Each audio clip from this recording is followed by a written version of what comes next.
the Foreign Secretary of India, Vardhan Shringla, Foreign Secretary of India, for a special address on our platform here. Namaskar, Assalamu alaikum, and good afternoon to all our friends.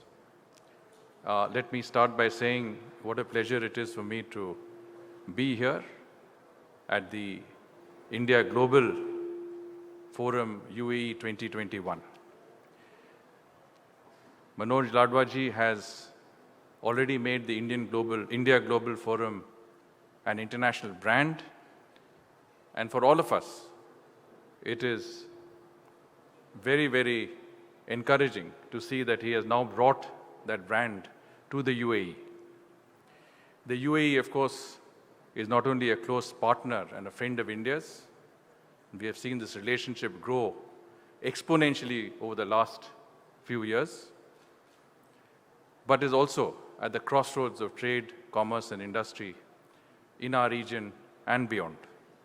And so it is fitting that when we look at business opportunities, when we look at trade and investment opportunities, it is the India Global Forum that brings together policymakers, thinkers, entrepreneurs from not only both our countries, but from many other countries. And I'm grateful to him for giving me this opportunity to address such a distinguished gathering today. I also want to acknowledge the fact that two of our senior ministers, Union Minister of Health and Family Welfare, Shri Mansukh-bhai Mandavia ji, and Minister for IT, Skill Development and Entrepreneurship, Shri Rajiv Chandrasekhar, are representing our government in the India Global Forum and will be addressing you in the course of the next day or two.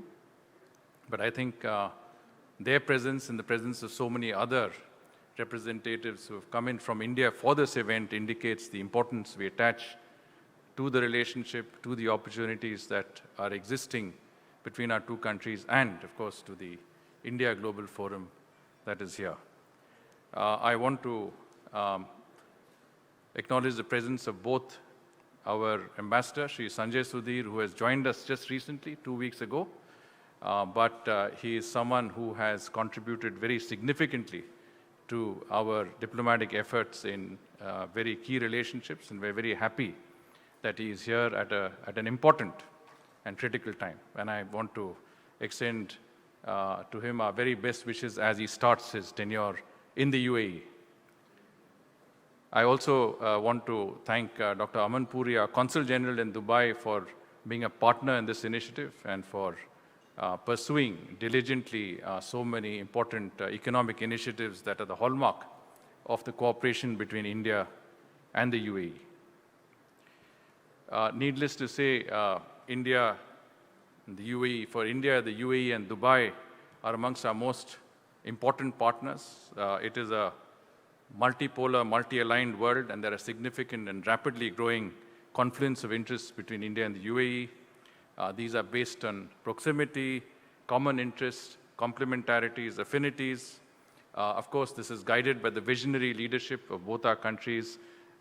Ambassador of UAE to India, Dr. Al-Banna, who's our good friend, has been working on this relationship, and just a few minutes ago we were discussing the opportunities that exist between our two countries, and he told us that it was the first visit undertaken by His Highness the Crown Prince to India in 2016 that paved the way for the beginning of what is an extraordinary relationship, followed soon after by the visit of our Prime Minister, Shri Narendra Modi ji, to the UAE, and we haven't looked back since. And I think we are going to see significant enhancement of that very close partnership in the weeks and months to come.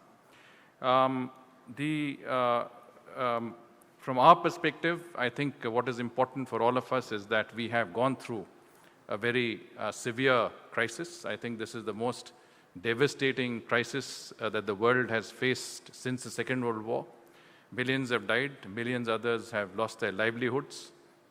And as we slowly revert to normalcy, as businesses slowly revive, this is a good time to sit back and to see what are the opportunities before us, what needs to be done, and what more can both our governments do to take that vital economic partnership forward.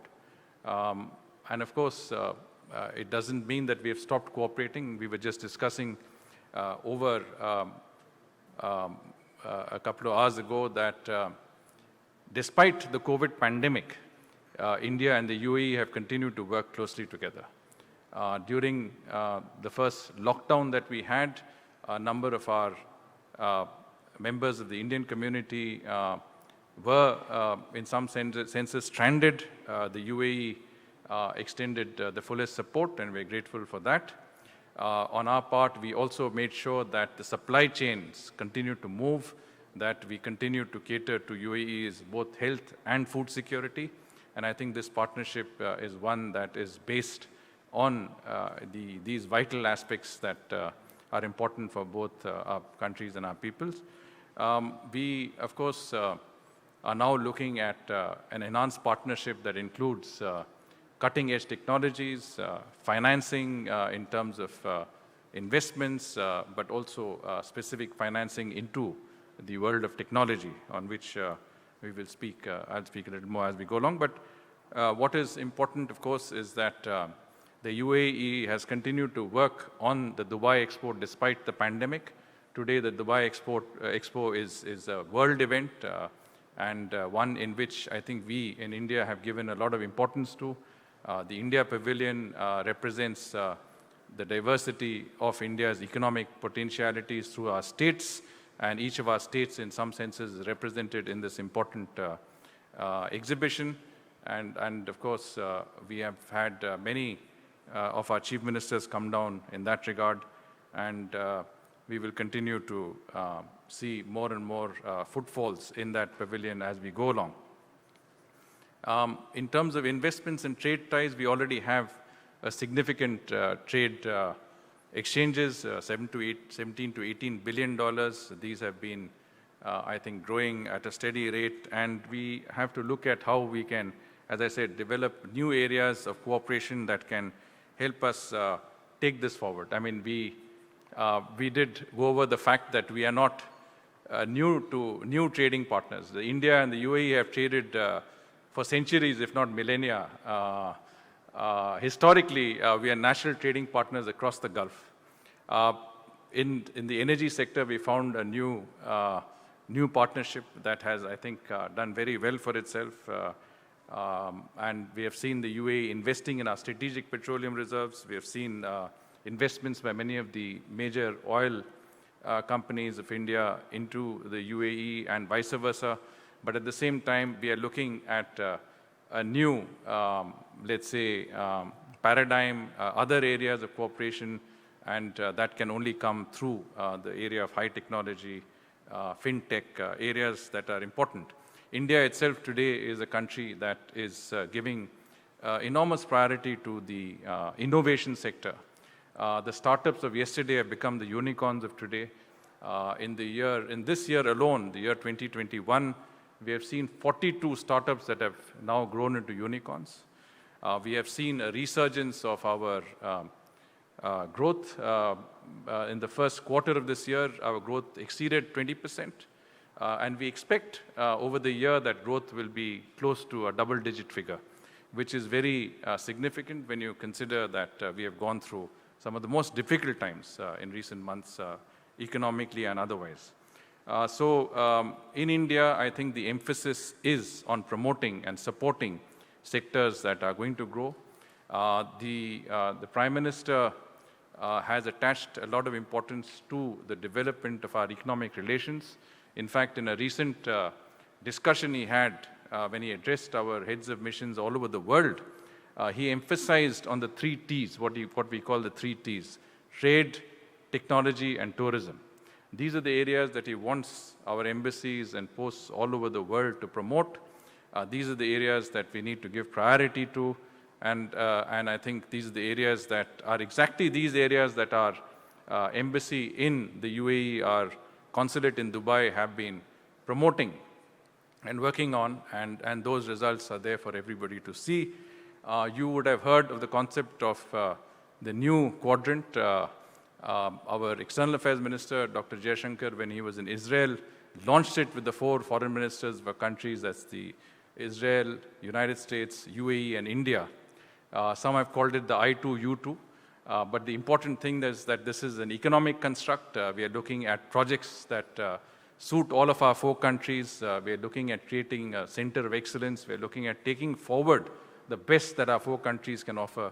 And I think in the economic field, this will be a partnership that will be quite unique. So when we talk about today's age, we talk about clean energy, we talk about green hydrogen, we talk about semiconductors, we talk about 5G, and all of these areas are those that we are looking at. Many of you today who are here today represent are leading members of the Indian business community. The Indian community in the UAE is our largest community outside of India, with 3.5 million people. I think this is a community that has done exceptionally well.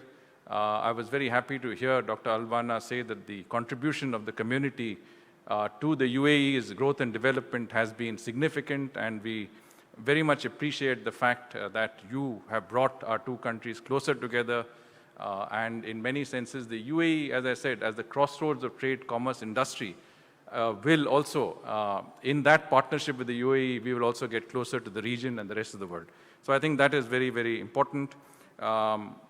As we celebrate 75 years of India's independence, our Amrit Mahotsav, which is an important landmark event, and the UAE itself is celebrating its 50th year in 2021. I think there is a convergence that has never been there before. So once again, let me thank Manoj Ladwaji for hosting this event. Let me thank our diplomatic representation here for supporting this. I want to also thank many of our key people who have come in from India, not only our ministers, but also Vijay Chauthaiwala ji, who has come in representing the ruling party in India. We, as I said, we are all here in strength, and we are all here to make sure that this forum and this first inaugural session of the India Global Forum is here to stay and will continue to remain a very integral part of the policy framework at an informal level between India and the UAE. Thank you very much. Namaskar. Jai Hind.